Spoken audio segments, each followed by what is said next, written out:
బాబాయ్ వాళ్ళు చచ్చిపోయి అనుకుని పోయినట ముసైతాను చచ్చిన నీళ్ళు పోయి నాకు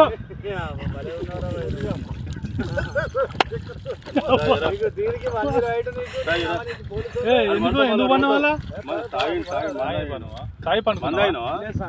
ఎందుకు అనుకున్న వాళ్ళ ఈ చల్లదనానికి ఎండకు చేయలేక